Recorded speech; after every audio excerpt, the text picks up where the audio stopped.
This podcast contains discussions of child abuse, sexual repression and sexual abuse, suicide, racism, misogyny, PTSD and PTSD symptoms, and spiritual oppression and abuse, including guilt, shame, and fear.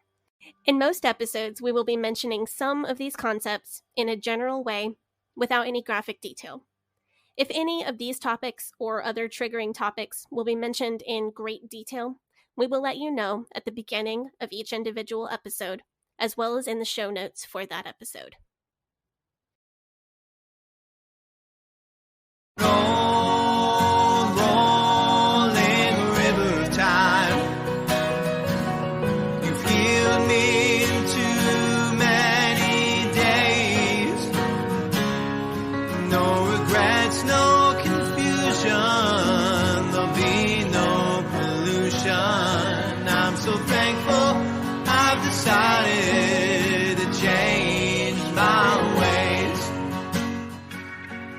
Welcome back to the Leaving Eden podcast. All right, we are your hosts. My name is Gabrielle Hako, and who am I here with today? It is I, Sadie Carpenter. It is you.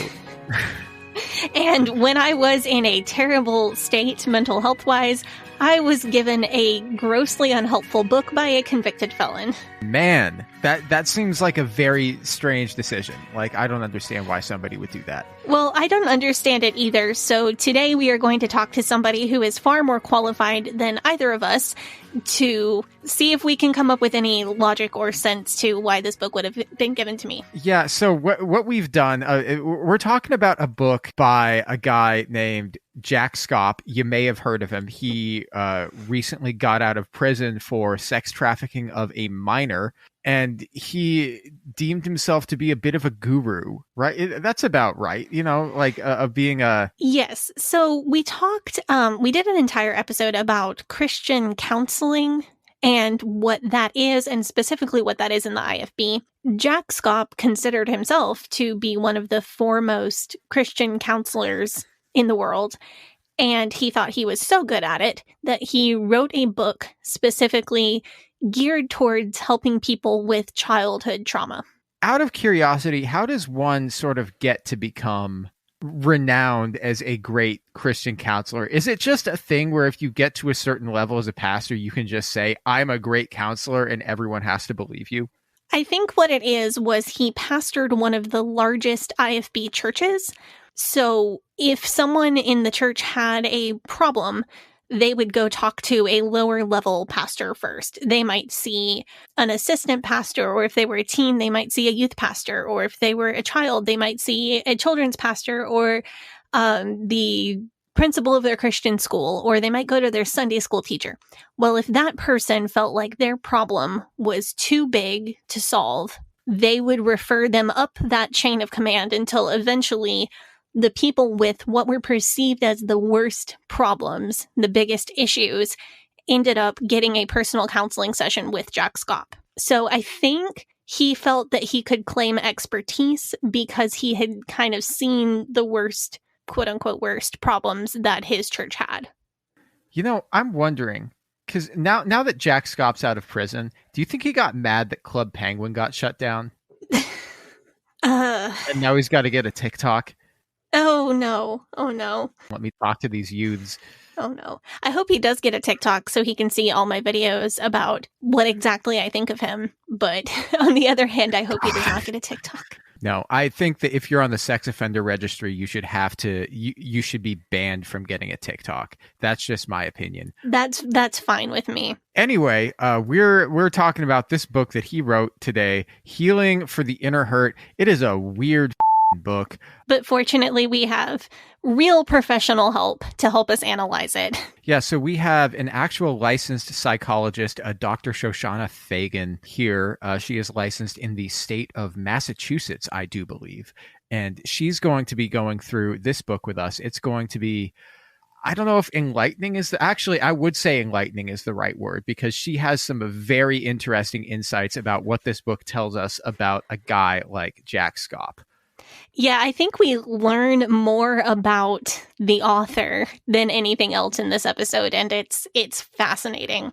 So we're just about to play that interview for you. Before we do that, I want to give a general TW for this episode. We are going to be talking about mental health issues like depression and anxiety. We're going to talk about self-harm, eating disorders, suicidal ideation. We're not dwelling on any of those particularly heavily, and we like to omit details of that when we can. So if I talk about a time in my past when I had suicidal ideation, I'm not going to tell you specifically what my plans were, and I'm going to try to avoid using language that would trigger people who have been in a similar situation. But we are going to talk about all of those things in general throughout this episode. Yeah. But before we get into that, I just need to say that the Leaving Eden podcast is a podcast about my BFF and co-host Sadie Carpenter's life in and escape from the independent fundamental Baptist cult. We talk about this cult. We talk about other cults. We talk about religion. We talk about fundamentalism. We talk about the real and present threat that cults and cult ideologies pose to society as a whole. And it is our goal to promote freedom of mind, freedom of thought, and freedom of religion. So if you like our show, if you are a fan of our show, one thing that you can do is you can join our Patreon, which is patreon.com/Leaving Eden podcast, and you will get access there to extended and uncensored versions of most of our episodes, as well as some of Sadie's writings, which are very interesting. You can read what Sadie, an actual fundamentalism and cult survivor, thinks of The Handmaid's Tale. Great read if you're interested in that. You can also join our Facebook group, which is facebook.com/groups/Eden Exodus. You can join our subreddit, which is reddit.com/r/Eden Exodus. Make sure that you tune in for our upcoming June content. June is, of course, Pride Month. I know that we've been previewing this a lot, but Sadie, I think we can announce now. Right? Can we announce now? Yeah, let's go ahead. I'm tired of waiting, and I'm extremely excited about the first guest that we have on for Pride Month. Yeah, so next week we have an episode where we're going to talk about the history of Pride. It's really interesting, and like what to do if you've never been to Pride before, and you're coming out of fundamentalism and you think you might want to go. That's really fun. The episode after that, we have an interview with, I think, a very cool person. I would say this person is very cool. This person is somebody that I've followed on TikTok, and I thought there's no way that I could get her on my podcast. And then I got her on my podcast. We're going to be talking to Elizabeth Hunter. She's at That Liz Hunter on social media. Amazing cult survivor story, and about to be a published author. We had an amazing conversation. We're so excited to share it with you. You forgot fashion icon, okay? And fashion icon. No, she's very cool. We already recorded that interview. It was a lot of fun. It was a great conversation. Highly recommend you guys stay subscribed, and check that out. It was really enlightening. It was a great conversation. I loved talking to her. Oh, we've also got new merchandise available, including Pride Month merchandise. We have a new merch supplier, so it's not the same link as last time. Check the link in our show notes, and it'll be up on our Instagram, I think, by the time this episode is released, so you can check out the selections that are available. But for anything that is Pride merch, Sadie, we are donating the proceeds of that. We are donating the profits that we make off of any Pride merch. Where are we donating it to? Do you want to tell everybody? Yeah. So our Pride Month donations this year are going to Point of Pride. Point of Pride is a foundation that provides direct assistance to trans and non-binary people. I picked this charity because I feel like they do a great mix of direct donation and advocacy, and they do a great mix of smaller one-time grants and big grants for specific people. So they have a grant that is annual for people who are seeking gender-affirming surgeries. They provide multiple grants per year to help trans femme people access electrolysis, and they also have a general fund to help many people access HRT through a service that's able to prescribe in states where that is difficult to gain access. They also distribute free binders and shapewear to trans and non-binary people all over the country. That is a great cause. Yeah, I love them because they mix huge things and smaller things and try to help as many people as possible in that way. They are based, I believe, in Oregon, but they operate nationwide, including states like Texas and Florida. And we think that it's very important these days to pick a cause that is operating in states like Texas and Florida. Yeah, and helping people present as themselves is obviously a huge thing for people's mental health and people's happiness, and that's important. But in the climate politically that we live in, it also can keep people safe and literally save their lives. So this is something that I'm really passionate about, and I'm happy to be supporting them. Yes. And I think that's the last thing that we have to talk about before I get to thank our Faith Promise Missions tier patrons. All right. Thank you to all of our patrons, but especially to our Faith Promise Missions tier patrons. You guys really are the ones that keep the lights on. But your names are Alex, Todd, Brittany, it's Brittany bitch, Carrie R, Crystal Patterson, Eleanor Donahue, Emery Fairlosser, the OG Emery Fairlosser. Thank you so much. We have Hannah, Hope Norum, Jen Kacharsky, Jessica Tambo, Kay Terwee, Catherine Schneider, Kathleen Moncrief, Kristen Marie, Linda Morgan, Lorena Watson, Michaela, oh, thank you, Michaela, Madeline Cusick, Mary Martin, a.k.a. the actress that played Peter Pan on Broadway. We just like shouting that out. Megan Arndt, Rachel Bernadowitz, the name that Sadie can't pronounce. It's true. Rebecca Hoyt, Robert Stutz, thank you so much. Sadie's actual BFF Morgan, thank you, Morgan. Sarah Reese, Shane Horton, Taylor, and as always, Wes the Cowboy. Thank you so much, Faith Promise Missions, to your patrons. Yeah, thank you so much to all of our patrons, especially to the Faith Promise Missions tier patrons. We really appreciate you. All right, can we play this interview now? Because I am excited. Yeah, let's go do it. So, we are here. Sadie, do you want to introduce our guest today? So today we have with us Shoshana. She is a licensed mental health professional, and we are going to be going through the Jack Schaap mental health book, Healing for the Inner Hurts. This is going to be a ride. Welcome, Shoshana. Thank you very much. I'm excited to be here. We're so excited to have you and to dig into this document. So, Shoshana, would you like to tell us about your professional background, your academic qualifications, so that they know that you are the real deal? And when we say that Jack Schaap is a madman for writing this book, our listeners will know that we're not talking out of our asses. Absolutely. My official title is Dr. Shoshana Fagen. I am a licensed clinical psychologist in the state of Massachusetts. I received my doctoral degree from Antioch University, New England. I also have a master's in science from Antioch University, New England, and a master's in arts from psychology from Teachers College at Columbia University. Oh, wow. So you are extremely qualified. A little overeducated for anyone's well-being. Did you ever think that you would be using that list of qualifications to dissect a Baptist mental health, quote unquote, help book? No, definitely not. Sadie, do you want to give us maybe some background on this book, on your experience with this book, on what is this thing that we are reviewing today? This thing. So I feel like most of our listeners will have heard me reference this book before. The title of the book is Healing for the Inner Hurts, and it is, of course, by Jack Schaap.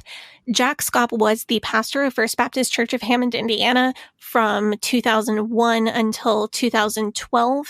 In 2012, he was arrested and sent to prison for sex trafficking a minor. He had sexually abused this minor under pretenses of pastoral counseling. But before he went to prison for this, he was known as being a professional Christian counselor, just about the best of the best. And if you had a case that was too difficult to be dealt with by other Christian counselors employed by the church or the college, you would get sent all the way up the ladder to Jack Schaap. Between the time we planned this episode and the release of this episode, Jack Schaap has been released from prison about 10 months early. So we are going to be extra mean to him to deal with our anger over that. Oh, is it all coming out today?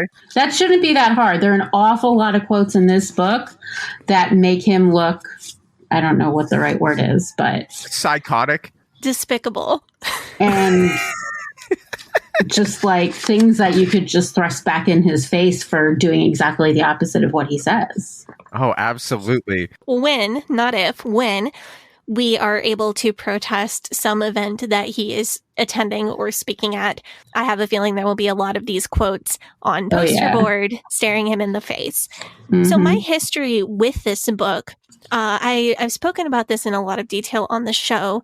I was a student at Hyles-Anderson College for 2 years. And during my second year there, I encountered some pretty major mental health problems. I was really depressed. I was feeling suicidal. I had immense amounts of stress in my life, as you would know if you just listened to the episode that came out last week, which is the Day in the Life of a College Student episode. I had so much going on, and it had really started to affect my mental health. I was not yet diagnosed with PTSD, but I later would be. And in the depths of my struggles with this, I sought counseling from a college staff member who is supposed to be really knowledgeable on Christian counseling. And what I was given was this book, Healing for the Inner Hurts. Just to make it clear, by this point, by the point that I was handed this book, the author was already in prison. Whoa, wait, you never mentioned that part. Yes. So he surrendered himself for arrest, I believe, in October of 2012. And his trial was, I think, October 2012. And then I would have been given this book sometime after Christmas break. So early 2013. So this is probably supposed to be Gavi's question, but I have to know, how did it make you feel being handed a book written by a guy who had already gone to prison? The explanation that I was given, which I did believe at the time, I did buy into at the time, was that Jack Schaap was used by God to help and counsel a lot of people. And yes, he went to prison for something he did wrong, but that doesn't mean that his advice wasn't good. So it's basically don't throw the baby out with the bathwater. Yes. If the baby is a pedophile and the bathwater is all of his crimes. Yeah. I was going to say poison. That's much better. That's alliterated. That's great. I love it. Let's get right into this book. The first thing I want to talk about with this book has got to be just the cover of it. Like, not even getting into like the actual content of the book. Just what is going on here? Have you seen this cover, Shoshana? Did you take a look at the cover of this book? Gavi, can you paint a word picture for the listeners, because they can't see it until it goes up on our Instagram? Sure. Okay. So this picture will be up on our Instagram. So if you go to our Instagram, then it's there. It says the cover is black. It says "Healing for the Inner Hurts" by Dr. Jack Schaap. I'm putting "doctor" in the biggest air quotes. Doctor, just like Kent Hovind. His doctorate is from Hyles-Anderson, as far as I'm aware. Just FYI. So it's not real. Yes, so it is fake, unlike Shoshana's doctorate, which is real.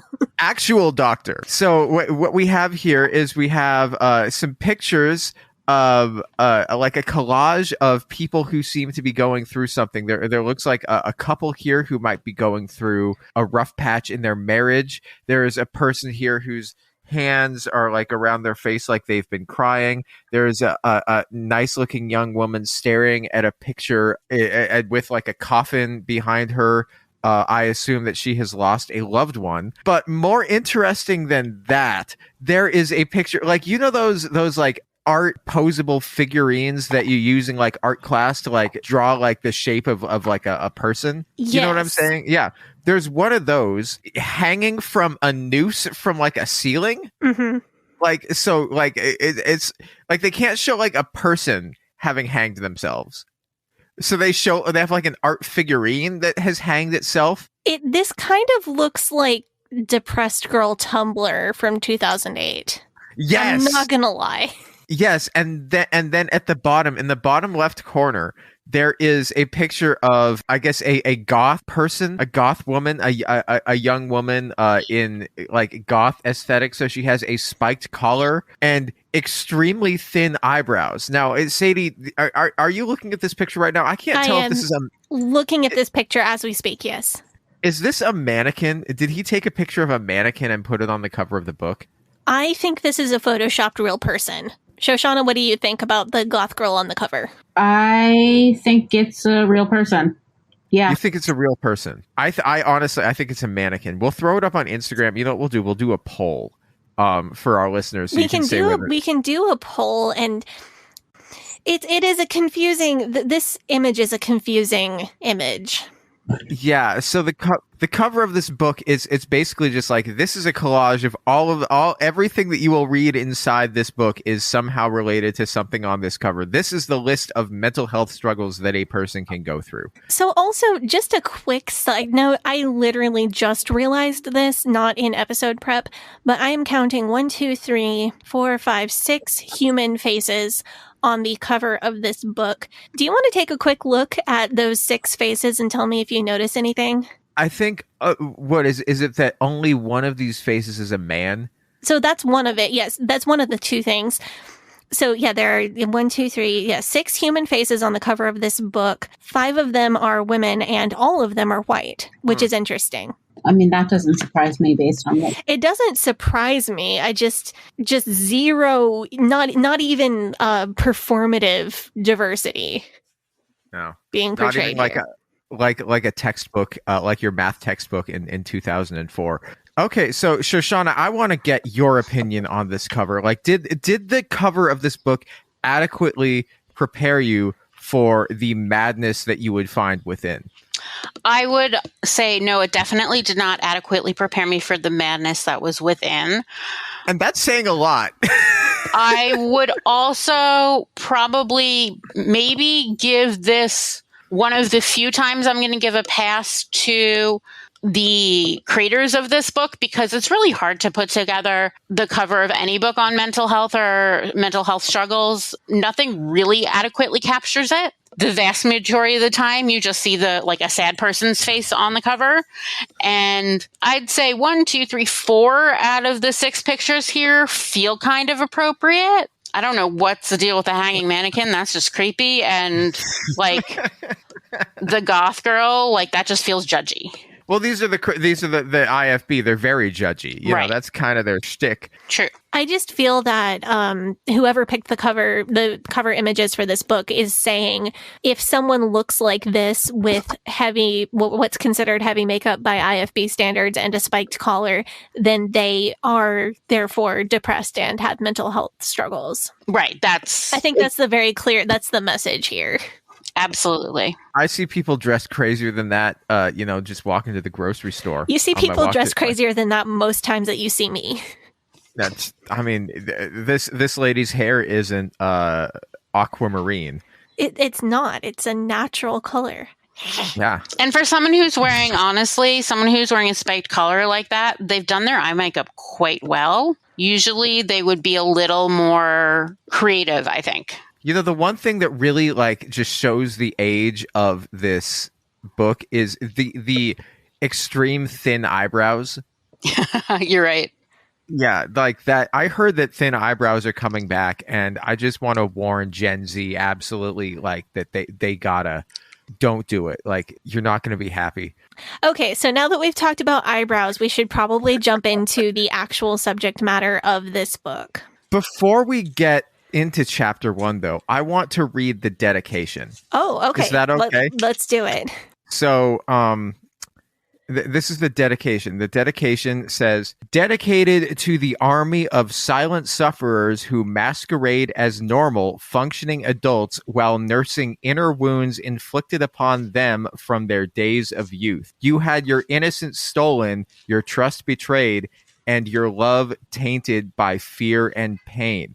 Keep in mind, this was written by a man who would later go to prison because he told a teenage girl under the guise of counseling her that it was God's will that they should have sex, and then transported her across state lines and sexually abused her. That is correct. That is what he went to prison for. And that's what he wrote as the dedication of this book. I find that. So I do have a note for myself on the dedication. I wrote, is that a dig or an apology? Because, so part of me was wondering if he was attempting to apologize for transgressions he maybe had engaged in and felt guilty about, but others didn't know. In fact, to be perfectly honest, there were a lot of places in this book where I sort of wondered if he was talking about himself and trying to convince himself of certain things rather than it's supposed to be about someone else. Yes. That is a fascinating insight that I had not thought of. But that changes everything. I definitely see that. We don't have anybody else who has come forward by name and said that they were a victim, a underage victim of Jack Schaap. We do have other credible abuse allegations from adults. But I would be very surprised to learn that the victim that he was caught abusing in 2012 was his only victim. I would be shocked. The other thing that I want to take away from this is that he seems to be under the impression that the only people who are suffering, the only people who he addresses as suffering are people who had wounds inflicted upon them from their days of youth. So basically, what he's saying here is he's saying the only reason why you would have mental health struggles is if somebody had done something to you. And that's a common theme throughout the book. It's you are having mental health problems now because of something that happened to you when you were a child or a teenager. Ergo, the way the book is written, there's sort of the second piece that makes a person feel, ergo, if you're having mental health problems, you must have had something bad happen to you as a child, which also will leave people feeling as though there was something terrible that happened to them as a child. And although I think, Sadie, you've done a fabulous job establishing that the IFB is a highly toxic environment, it doesn't mean that every individual home was abusive. And there could easily be people out there who struggled with mental health issues for a variety of other reasons, but then are given this book and are made to feel like something must have been much worse at home than they realized. This happened to me. So even after leaving the IFB, like in my early first couple years of getting out, I went to a past life regression hypnotherapist to try to uncover the traumatic memories that must have given me these mental health problems. Like, I literally went under hypnosis to try to find my traumatic memories that Jack Schaap said I must have. And that's a terrible thing to happen. I'm so sorry you had to go through that. Well, I appreciate that, and I'm happy that I've been able to move past that. Absolutely. And keep growing. And generally, past life hypnotherapists are not well accepted in the mainstream mental health community. Yeah, that is one of those things like chiropractors and essential oils and all this kind of thing. It's like, hey, if this is gonna make you feel good and it is safe for you, because that can be different for every person. Mm-hmm. Well, okay. But this isn't the standard of care, and it's not the first thing that you should run to, probably. Absolutely. That's very much where I fall on kind of all of anything that's crunchy or hippy-dippy. It's like, hey, if this is going to make you feel good feelings and it is safe, well, okay. But I feel that way about acupuncture, actually, despite it actually having some empirically supported evidence in certain situations. I don't understand how it works. I can't believe it possibly could work, but it obviously seems to work, so go for it. It's covered by insurance. Exactly. So, why wouldn't you? So, where should we go to next? Is that all we have for the foreword to this book, or do we have another note on that? So is it in chapter 1 or is it in the foreword where he talks about why he wrote the book? I think that is in the foreword. I'm looking at it. It's on page 10 of the book. Because what he says here essentially is that he decided to write this book because in 2005, Terry Schiavo was allowed to die. Oh, I have a lot from the forward. Okay. Yeah, because basically he's saying, and you guys remember like a few months ago, we did an episode about David Gibbs and the CLA, and their involvement with the Terry Schiavo case. So if you want an update on what happened there, you can go back and listen to that. But Jack Schaap basically decided that the whole of medical professionals in the country, I guess, are not interested in preserving life and cannot be trusted to do so because Terry Schiavo died. And therefore, it is up to him to write a book in which he would use the word of God to repair the mental health of those who were considering suicide. Because if Terry Schiavo had had counseling from someone like Jack Schaap, she would not have suffered from bulimia and therefore would not have fallen into the coma and therefore would not have died. Yeah. Okay, that was a long walk for a short drink of water.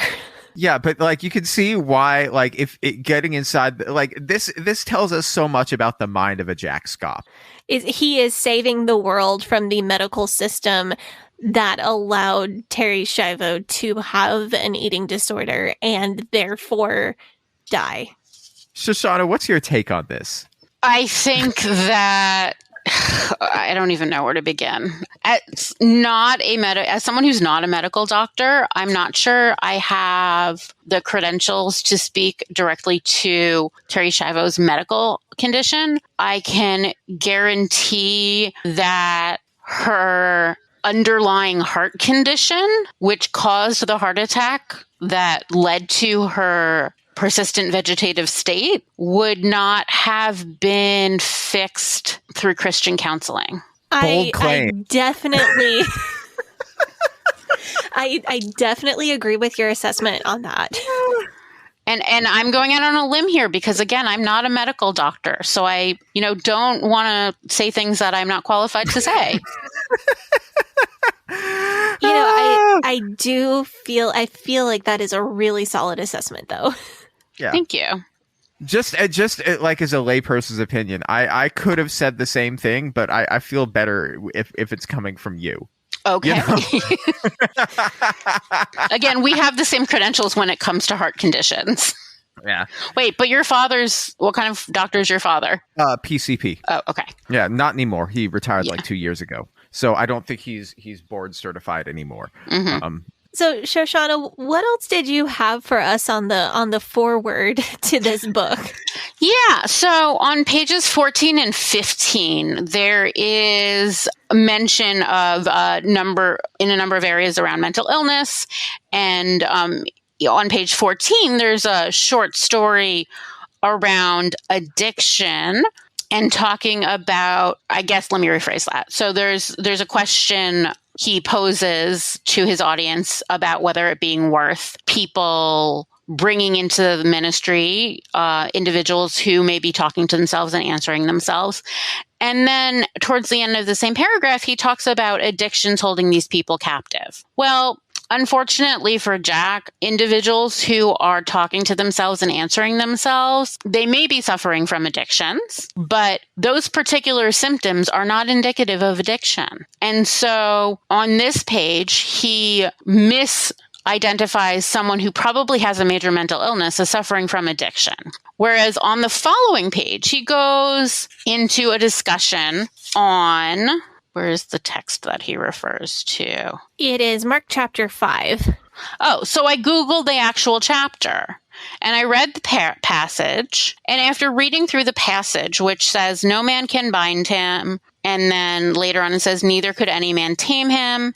And always night and day he was in the mountains and in the tombs crying and cutting himself with stone. Jack then goes and identifies this person as having dissociative identity disorder. There is absolutely nothing about this description that would indicate dissociative identity disorder. My first guess after reading this particular passage would actually be that this person might have ingested something that was causing hallucinations. So first, he's calling someone with major mental illness someone who's engaging in activity with illegal substances. And then literally in the next paragraph, he's saying someone has a major mental illness, but the major descriptor that he skips over shows that there's just as much likelihood that this person actually is suffering from the effects of a addictive substance. So he's just mixed up those two. Completely. For the former church kids following along in the audience, we call that the story of the maniac of Gadara, is the story in Mark chapter 5. Yeah. You know what I see the connection here as being that basically, you know, if you look at like people who are homeless, you see people who are suffering from I don't know, maybe schizophrenia or some other disorder like that, and they've just, you know, and the system has really, you know, failed them and let them fall through the cracks, and they've ended up homeless. And then you also have people who are homeless who use drugs, and that's a contributing factor there. And Absolutely. Basically, it's just like if somebody is homeless, they are one of these people. Therefore, these two people are the same people. He's conflating them in the same way most lay people do, making assumptions about who homeless people are. The unfortunate reality is statistics show that up to 50% of homeless people in a city are mentally ill. And there's absolutely a large group of homeless people and just a large group of people who are mentally ill that self-medicate through substance use. But there's nothing that would make a person who knows about mental illness or about substance use jump to the conclusion of substances when they see a person talking to themselves, or in the clinical terminology, responding to internal stimuli. I want to circle back to him bringing up dissociative identity disorder in particular, because I honestly, and I want Shoshana's take on this, but I honestly feel like Jack Schaap Googled DID one time and then decided to apply that diagnosis to a biblical character. The quote from the book is, if modern psychologists had been diagnosing people in Bible times, no doubt they would have labeled this man as having dissociative identity disorder, formerly known as multiple personality disorder. And that no doubt just sticks. No doubt they would have labeled this man. That just sticks in my mind because I do not feel like the description of the maniac of Gadara is a good fit for the DSM definition of dissociative identity disorder. Yeah, and if I had a student write a paper using this character as an example of dissociative identity disorder, I would fail them. I would expect you to. Like, I have a very close friend who has been diagnosed with DID. So I've done a little bit of just layperson research into the condition from things that they have sent me, and just to kind of have a little bit of a handle on what they're going through and how I can support them. And I don't think that this biblical character's presentation has anything to do with DID. And I honestly feel like Jack Schaap just Googled it. Absolutely. I think a lot of people have been reading a lot about DID lately just because of Moon Knight. It's also a thing on TikTok. Is it? Mm-hmm. Okay. Maybe that's why. Huh. Don't get your mental health advice from TikTok or social media. Right. Hashtag don't get your mental health advice from TikTok, right? Or a podcast. Yes. If we disclaimer, please don't use the information I share on this podcast as formal mental health advice.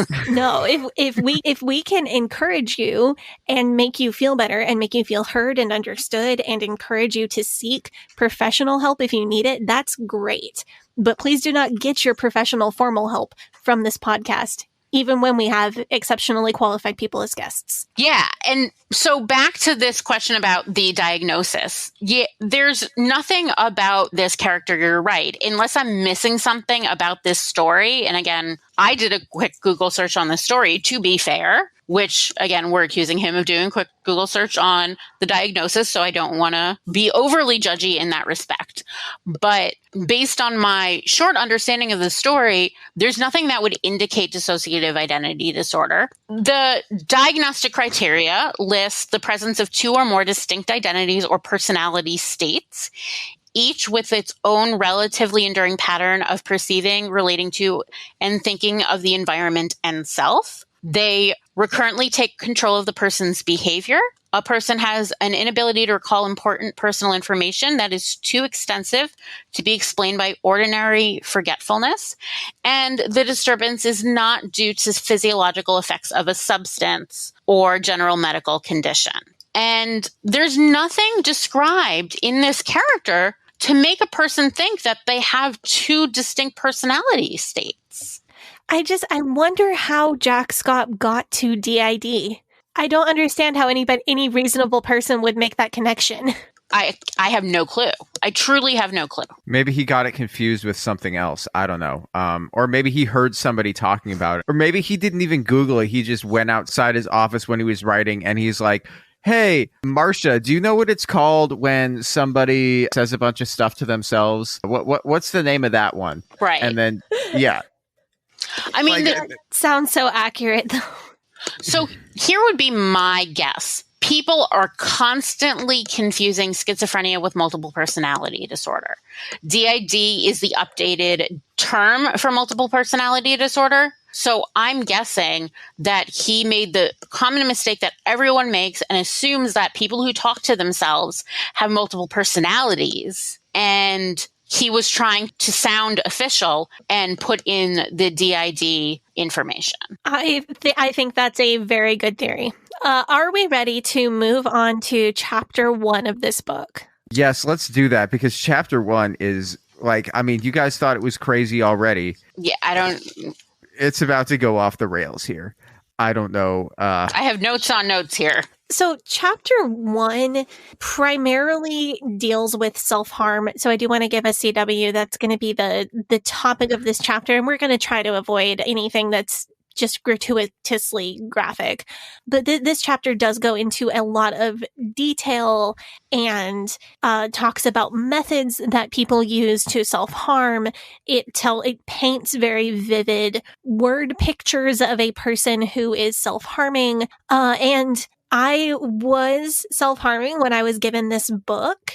And so was... Oh, no. Yeah, and so was a friend of mine to a much more severe extent than I was. And I wanted to just get Shoshana's kind of off-the-cuff take on that, because I felt like this book it was triggering, but I don't know if triggering is even the correct word to describe it. I feel like giving a person who is struggling with self-harm this book is like putting a pint glass full of vodka in front of an alcoholic. I honestly think that's a fabulous analogy. This particular chapter does nothing to help a person who's self-harming recover, gain a sense of control, even feel like a sense of normalization in a healthy way.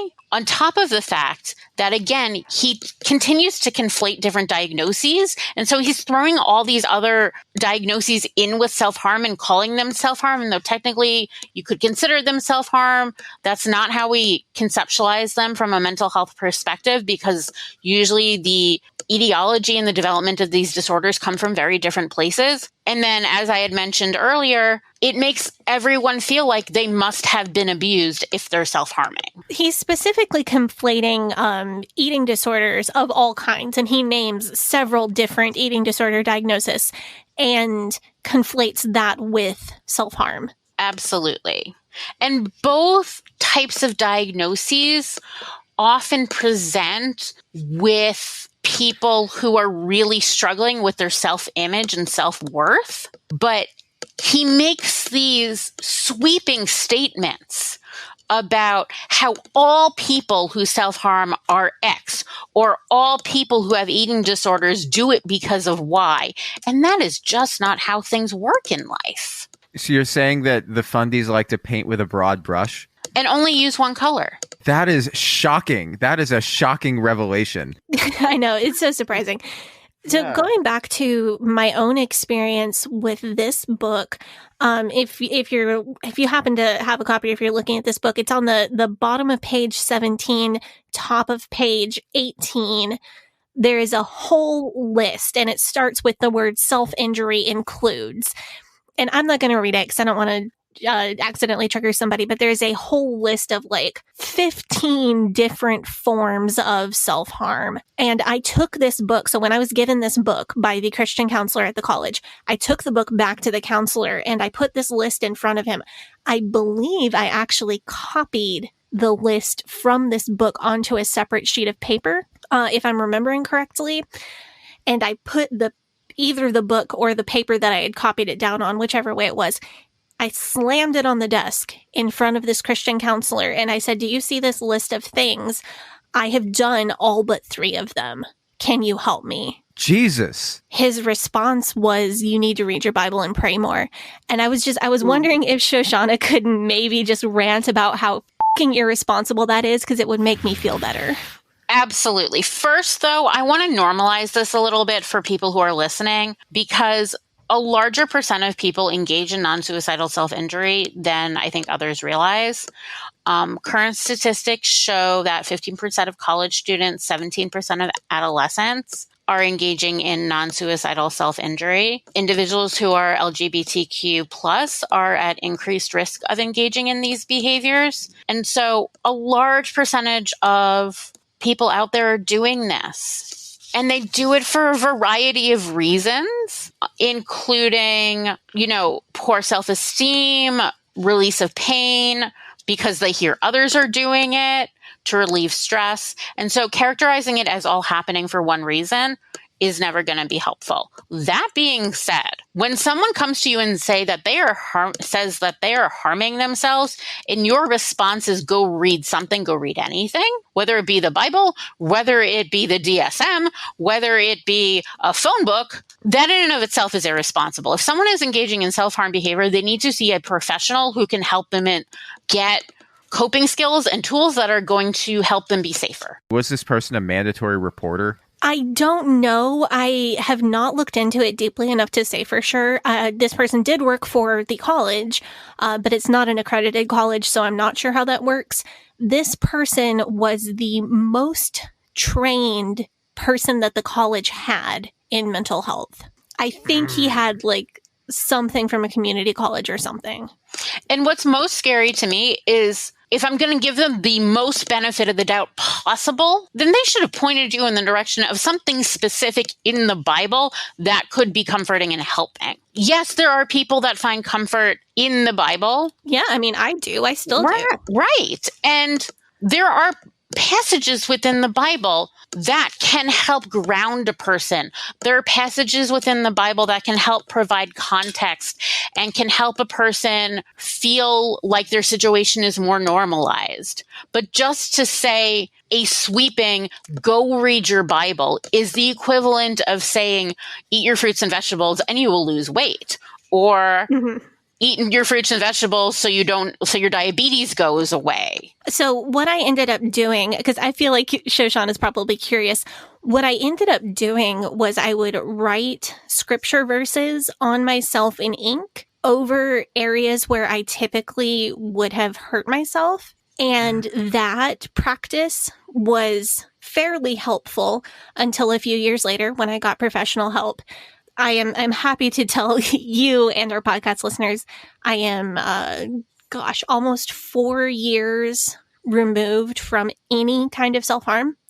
And before that, 4 years ago, I was 2 or 3 years before I broke my streak and had to start over.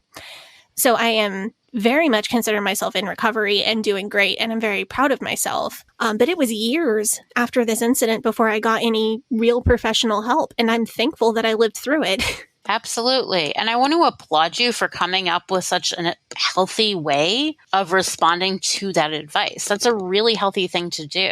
And it's really consistent with a lot of people out there. There are a lot of people who will get tattoos over places where they've self-harmed. Yeah, I know. I have a lot of friends who have gotten either tattoos in places that's a temptation or in places that they have scars. And I think that's a really beautiful thing to do. But this advice was not helpful. And I feel like I survived this advice. And it's because of you and your own resilience to be able to take that horrible information and come up with a more healthy and adaptive way of coping. That's incredible. I just struggle to understand how that could have seemed like a good idea. I mean, how giving me this book in the first place could have seemed like a good idea ever. Yeah, that I don't get. But it also tells me that whoever this quote unquote professional was didn't have professional training. I mean, I work with 3 amazing people in our spiritual care department, and I guarantee you none of them would ever give that kind of advice. It is just a bit mind blowing. The whole thing. God, I'm so happy you made it through, Sadie, because I feel like just saying go read your Bible more is worse than, because I mean that's kind of what was causing a lot of the problems to begin with. This focus. This same counselor, a fellow college student, confessed to him that he had plans to actively harm me and kill me. And the same counselor did nothing about that. So I guess it's not really that surprising. And so that's interesting because many states have something called a Tarasoff law, and it would have been in effect when you were in college. Backstory, there was a woman whose last name was Tarasoff, whose name, I cannot remember her first name anymore. But essentially what happened was someone came to their counselor saying, I am going to kill this person, last name Tarasoff. At the time, the counselor couldn't, as part of confidentiality, disclose their imminent plans to harm someone. And this person, Tarasoff, was killed. And as a result, states, my understanding is all states have passed Tarasoff warnings and Tarasoff laws that allow mental health professionals to break confidentiality in the face of imminent harm to another. And by law, if someone comes to me and says, I plan on killing someone, I plan on harming someone, and I feel like the threat is imminent and clear, I absolutely have to do something. Of course, in Sadie's case, it wasn't confidential because she was in the room when this guy said these things. Well, yeah, I was in the room when he told the counselor that he was planning on harming me, but I am told that he also told the counselor the same thing when I was not in the room. Either way, she would have had a legal responsibility to take steps to ensure your safety.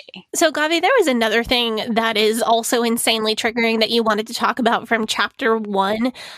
Would you like to bring that up? So a trigger warning for all of the things. Seriously, but especially sexual assault.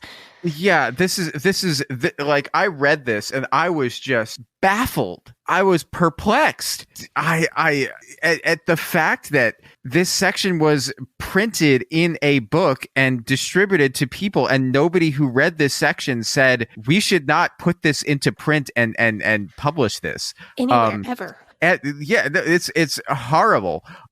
So Jack Schaap, he introduces the concept of self-harm. He says some statistics about people who do it and goes on to say that people who engage in self-harm were previously victims of physical, emotional, or sexual abuse, continuing a pattern that we've already introduced.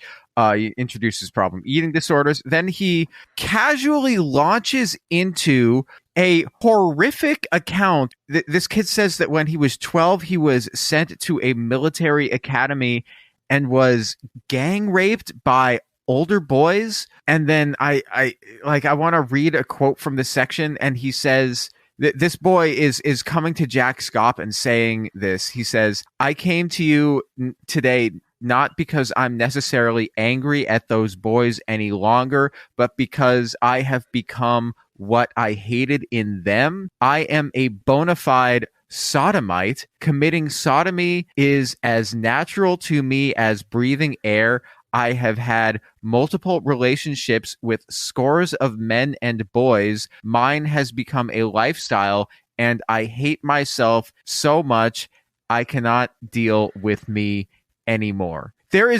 First of all, I want to say there is a 0% chance that this is a real story. Okay. I don't think I should just have to say that, but like this is clearly a fictional story, like a fictional anecdote that Jack Schaap put into this book. But this probably non-existent young man goes on to confess committing acts of sexual violence on preteen boys and confesses to his real and present desire to continue to sexually abuse children. And what does Jack Schaap do? I'm going to read the quote. And this is a sentence. This sentence directly follows a sentence where the young man confesses to what he does and what he plans to do in the future. And Jack Schaap says, "We chatted for a little longer, and after our appointment was over, I wrote down a statement. Those who hurt us the most are often hurting the most." That's his response. That's his response. He's like, man, this kid came in and said all these things to me. Man, hurt people hurt people. And just to clarify, the young man in this story is like 18, 19. Yeah, and at the coming time. to Jack Schaap to talk about something that happened when he was 12. Yeah, and like his behavior since then and like all of the horrible things that he's been doing since then. And Jack Schaap's like, man, hurt people hurt people. I have two responses to this. First, I think this is one of the examples that made me think that he's talking about himself. Really? I don't have evidence of it at all. I just have a vibe that he's disclosing like his own history of victimization. That seems... Maybe not the specifics, but like... Yeah, I don't know of him ever being sent to military school, but I feel like there's a very good chance that he would have attended, I don't know, say Christian church camp or that sort of situation, and then kind of created a fictionalized account of saying this young man did abuse children, whether or not Jack Schaap actually did. Maybe it was something that had entered his mind or that he had become obsessed with. I mean, I could see it. Because later, like a few sentences later, he says, "You will discover one profound fact. People who are doing all the hurting are some of the people who are hurting the most." I think he's talking about himself. Again, No true evidence, but I think that whole story is an allegory. I don't think he had any person that he knew that was close to it. And frankly, I don't even know if he necessarily cared so much about, like, he wanted to paint a picture of what was in his mind the worst possible situation, not necessarily his own. Maybe it was his own. Maybe it was what, I don't want to put conjecture here. But to me, he's doing two things. He's emphasizing, he's creating a scenario where he's just sort of going out and trying to say, or using this as an opportunity to say, being gay is bad. And then he's also, which is what's even worse, I feel like he's equating consensual sex with rape, because as it goes down, this guy is disclosing that he engages in consensual relationships. And then he's talking about it right after he has this like horrible disclosure about having been horribly, horribly assaulted. And the way the story reads, the two are equivalent, which is just terrifying to me. Well, he's confessing to two things. He's confessing to, I have consensual relationships with other adult men, and I non-consensually abuse children. And I was non-consensually abused. And those are all the same level of quote-unquote crime in the way that Jack Schaap is writing about them. And texts like this, I think, are the reason why people like the Duckers can't differentiate between, I can never pronounce this like acronym, CSAM and consensual pornography. That's exactly it. Because in Duggar world, the crime that Josh Duggar committed and will hopefully get sentenced to a very long time for, we're recording this before the sentencing, is the same as cheating on his wife. Or a consensual male-male relationship. Yes, exactly. Sadie, you've read the documents, all of Jack Schaap's pleas for leniency when he wrote to the judge and asked, please go easy on me and also please let me out of jail early. Was there anything in there where he talked about his background and how he had at one time been the victim of some sort of violence or some sort of abuse? No, he doesn't bring it up in there. Nothing that I'm remembering. Still a very valid theory, though. If that was in there, then I would have said like there is 100% chance, at least from my opinion. Another thing is that Jack Schaap is kind of equating all abuse to be the same. Absolutely. So being physically abused or being mentally abused or being sexually abused is all kind of the same thing, the same psychological effect in his world. Which we know not to be true. By far, sexual course not. abuse has the absolute worst impact on children's development. And actually, what comes next in terms of impact on a person's development is usually psychological abuse / neglect. It's a lot harder on a child to sort of understand and negotiate that than they can physical abuse, because physical abuse is still attention. Mm-hmm. So we've been talking about ways that Jack Schaap told on himself. Would y'all like to get into some pull quotes from this book that include him telling on himself? That sounds like a great idea. Okay. Yeah, why don't you start us off? Yeah, why don't you start with your favorite one? Okay, so I think the most sort of salient quote in the face of what Jack Schaap was convicted of is the following. However, these and other extenuating circumstances never make victimizing another human being acceptable. Being victimized will never be a satisfactory reason for victimizing others. Wow, that's extremely accurate. Yes, Jack Schaap, it is never acceptable to victimize another human being. Jack Schaap. No. Thank you for letting us know. Yeah, I'm glad that if somebody victimized another human being, I would hope that they wouldn't ask for, I don't know, leniency from a judge. Because your parents are old. Yeah. This is the one that related. This is the quote. This is a little bit long, but I think it's worth it. Sorry, Gavi. I'm going to read this because I love it. Go for it. Don't be mad. Okay. Several times I have met with men who have lost their ministry, and all they want is to bemoan their loss and have back what they lost. The typical stance and statement I hear is, I don't understand why people won't forgive me. Where is the grace and forgiveness of Christians? What happened to their righteousness and good choices? Some of these men preached for years about reading the Bible and praying, but when they made the choice to dispense with these things, all they want is forgiveness. They want to have a big Band-Aid applied to the wound and to hear some soothing words like, we're so sorry for you. It surely did hurt to live in sin, didn't it? What happened to good choices when you freely and deliberately choose to make some incredibly stupid decisions that have robbed you of everything good in life, especially your reputation and your testimony? The result of your exodus into worldly living is to whine about how hard it was for you. What happened to good choices? End quote. I don't know, Jack Allen Schaap, what happened to good choices? Why don't you tell me? Jesus f***ing Christ, dude. That is on the nose. Yeah, I have that one starred all over the place. Jesus, can I do the next one? You can do the next one. I am claiming what happened to good choices as my protest sign. That is an excellent protest sign, Sadie. I really like that. God, that is so absolutely on the nose. What could possibly Jesus. be more about himself than that quote? So one thing that I've found from this book is that it's also low key like a marketing tool for Hyles Anderson College, because he'll be talking about something.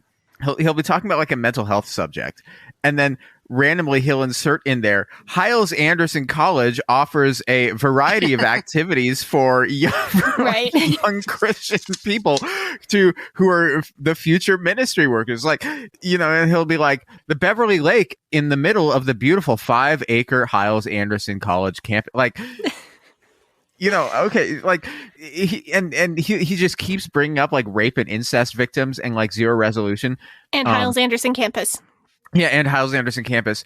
And see, that's just like I think he's talking more about himself than he realizes. Yeah, so he goes on to say, parents, if you have a kid who graduated high school and are 18, treat them more strictly or they will disobey you.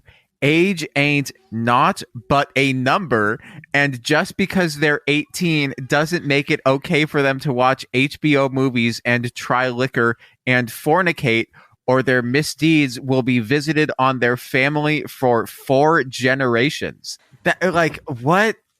even it like Well, this goes back to a story that I've told about him before when I was 16 at Ladies Spectacular, and he preached an entire sermon to a room full of teenage girls about the highly specific ways that our outfits were causing him and other good preacher boys to lust. So I also want to point out Jack Schaap says in here that age ain't nothing but a number, which is the name of the Aaliyah album that was produced by R. Kelly. Yeah, so Jack Schaap and R. Kelly both agree that age ain't nothing but a number. Jack Schaap and R. Kelly probably agree on a good deal. Yeah, well, they've been imprisoned for similar crimes. Shoshana, do you have another pull quote? What's your next best Schaap pull quote? So page 33 at the top, it says, just some pastoral advice. Watch your children. I have noticed they are pairing up with certain people with whom I would never trust my children. Wow. He said something like that about me once. Ooh. Yeah. Nice. Schaap, and all of this was happening. He was more involved with our church around the time I was 16, which is scary to think about. Ew. Just incredibly scary. I have pictures of me and my family and another church family going out to eat with Jack Schaap, and in the picture you can see that he has scooted his chair down to be directly across from a gaggle of teenage girls, including me. It is, I can tell you, he absolutely gravitated towards teenage girls above anybody else. Teenagers in general, but especially teenage girls, which looking back is just makes my skin crawl.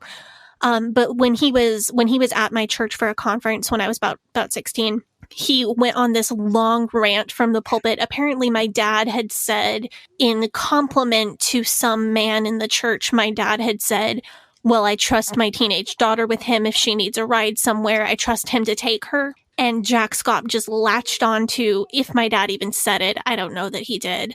But Jack Schaap just latched onto that and went on a whole rant about how I was this perfect, precious, pure thing. And if my dad would trust me with some man, then that was such a high compliment, and just kind of went on and on about it. That is so creepy. It is creepy considering, like, just looking back, 2 years later, he sexually abused somebody who was the age that I was when he was saying those things about me. Right. Oh, it is just scary. And I, like, how close did I come to disaster? So I have two quotes right here. The first is on page 73. He talks about how technology brings moral challenges. Again, from I want to remind everybody of the manner in which Jack Schaap was caught in the crime of molesting a minor teenager, is that he had pictures of said incident on his smartphone. Yes, technology brings moral challenges, does it? Yes, it does. Anyway, this is another one, though. So he says here, in my late 20s, and also trigger warning, because this is an insane quote. He says, in my late 20s, I went through some struggles of wondering about my life. Even a Christian can reach the bottom point in his life when he starts wondering whether or not life is worth living. Perhaps he starts fingering the trigger of a gun, wondering if maybe a bullet is the best way to end it all. That is an insane quote. But then he transitions immediately, like not like no break. He just like an immediate pivot to talking about basketball and talking about NBA players wearing warm-ups over their jerseys when they're waiting to get subbed into the game. Which was a terrible analogy. It doesn't make a really dumb analogy. That was worse than some of Bill Gothard's analogies, and that's really saying something. This book is so. To clarify that quote, Jack Schaap did often talk about his own suicidal ideation. Okay. When he was in his late 20s. This is something that he brought up on occasion. And the story that I believe I always heard him tell was that he actually did put a weapon to his head. And then he realized that his young children would have to live through everything that entails. And he did not want that outcome for his children. And that's why he did not commit suicide at that time. which is often one of the things that stop people from following through on suicide. Can I give just a quick suicide kind of Yes, warning? please. Yes. So I do just want to say, like, you know, a lot of people do contemplate suicide, and the numbers have been going up since the pandemic started. If you're having thoughts of suicide, please reach out, please help, or please get help. There are so many ways to reach out and seek help anonymously. I've given Sadie and Gavi contact information that I'm hoping they can post, either for the National Suicide Hotline, or if you are GLBTQ, the Trevor Project is an absolutely amazing organization, and it has ways to contact people via phone, via text, via messaging on a computer. Anytime you're having these thoughts or feelings, reaching out for support can make a huge difference. Those will be, we will post them on the Instagram, but they will also be in the episode description for this episode, where they should be just clickable links. So it'll just be one click away. And I will tell you, I have called a hotline like that in the past, and I'm glad I did. And I got help, and stuff got better. And I'm happy that I'm here. And we're really happy that you're here. So I did find, amidst all of Jack Schaap just telling on himself, I found one piece of advice in this book that I do think is pretty good advice. So it just, in the interest of giving credit, on page 80 and 81, the book talks about panic attacks. It says that one source of panic attacks can be having too many loose ends, like starting a bunch of projects and not finishing them. If that's the kind of thing that gives you anxiety, try not to do that. Don't overdo on multitasking. I can confirm, like, unfinished projects and things that I have to do is a source of anxiety for me, and I'm sure it is for some other people as well. And I try to not do that, and I use to-do lists to motivate me to actually finish tasks. So that is advice that is good advice for at least some people. Yeah, and actually, I found that whole chapter overall to be not so bad.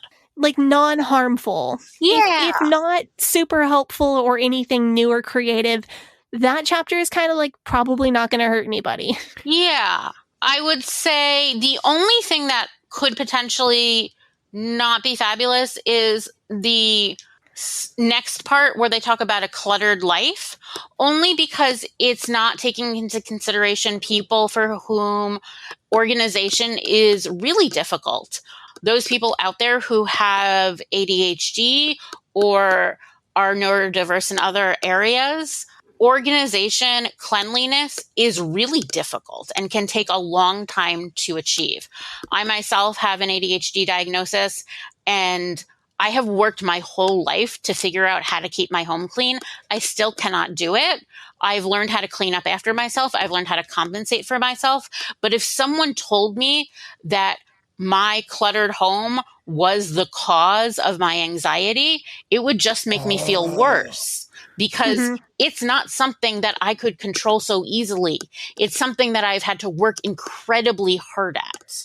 Yeah. And so I do want to point out that's probably the one place in this section about anxiety where, yeah, clutter is harder to live around, but not everyone can avoid it so easily. That is something I identify with so strongly. As also a person with an ADHD diagnosis, oh man, if somebody told me, well, your life sucks because your room is messy, I would, Yeah, it makes you feel horrible about yourself.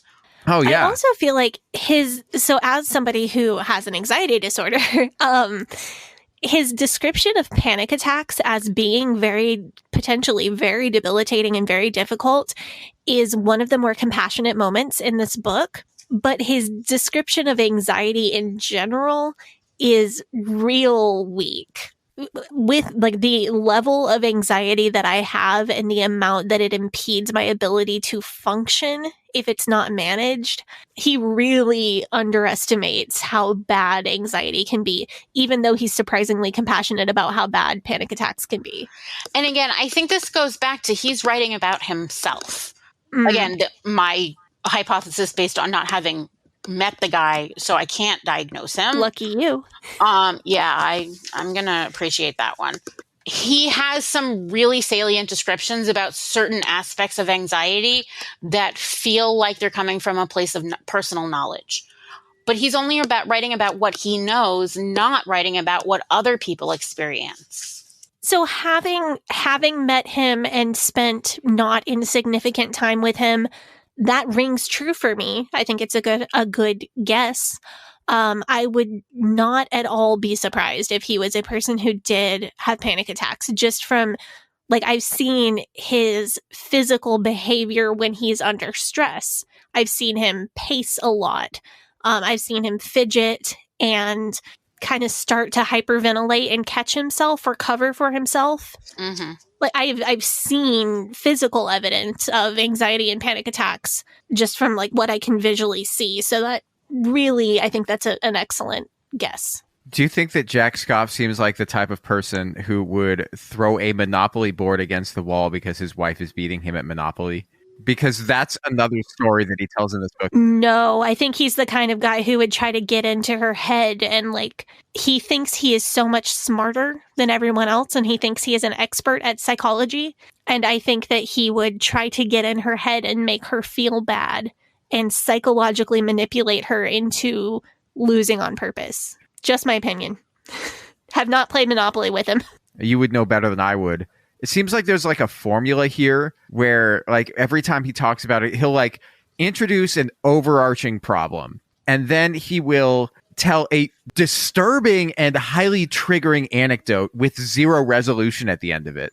And zero ringing of reality. Yeah, and just like the craziest you have ever heard. Then he will use this to introduce you to a concept. He will relate that concept to some Bible verses and then compare this concept to an extreme world event or bad actor or something, and then finish off by saying, at Hyles-Anderson College, life is perfect. That's because this book is written primarily for teenagers and youth pastors, because in Jack Schaap's world, teenagers and women are the only people who had mental health problems. Yeah, just in like my browsing of this book, like the things he's compared this stuff to, let's see, there's Terry Schiavo, the Holocaust, Saddam Hussein, Native American genocide, the Columbine school shooting, Jimi Hendrix, NBA basketball players in tracksuits, HBO movies, and the Taliban.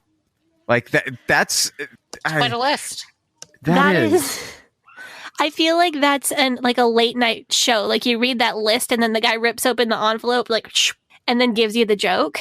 Or it's like Steve Harvey's up there on Family Feud is like, what are give me 8 things that Jack Schaap, show me Terry Schiavo. Ding, ding, ding, ding, ding, ding, ding. This book, y'all, we could have done twice the amount of content that we have done on it easily. I have one like really short quote that I want to read, and then I have a final question for Shoshana. I just want to support my claim that the answer to everything I was going through at the time I was given this book was to read the Bible and pray more. This is a quote from page 96. Many people come to my office for counseling and say, Pastor, I have been diagnosed by my doctor or psychologist as having panic attacks, or with adult attention deficit disorder, or as bipolar. I ask the person, how is your quiet time with the Lord? Or how is your walk with God? Or what is your meditation time like? They are generally embarrassed as they admit it is non-existent. So that quote is just support for my claim that the answer to literally any mental health problem or conundrum or issue is read your Bible and pray. It's also literally what happened to you. Yeah, yes, it is also very much my lived experience. But I like to back up when people put my lived experience on paper. I like to share that. That is infuriating. Like I'm angry. Well, it makes me feel, because the IFB is such a gaslighty place, that I was never encouraged to trust my own memory or intuition or experience or feelings. And that's the experience. That's what happened to a lot of us who were raised like that. And that's one thing our podcast does is we validate people. We say, yes, you did probably experience this because I did too. Right. Or yes, if you felt this way, I felt that way too. So sometimes I have to kind of do that for myself. I have to validate my own experience, and it helps when I can find it on paper. I was going to say, who knew you'd get validation of your life experience from these particular pages? So, no. So my kind of final question, because unfortunately we're out of time, I wanted to, Shoshana, what is your take on the effects of giving this book to someone who is in mental health crisis? What's your take on all of that? So, if a person is having an anxiety disorder, there are probably worse ways to handle it. Pretty much any other mental health concern, I couldn't think of a better way to help someone feel invalidated or minimized, or like what they are experiencing is not okay, and that they're just not working hard enough. And that if they just worked a little harder at reading the Bible, that they would be better. And that if they worked a little harder to forgive, that they would be better. It is so toxic and so scary. It makes me shiver to think about, like, truly how many lives could potentially have been lost as a result of this book. That's the whole IFB thing.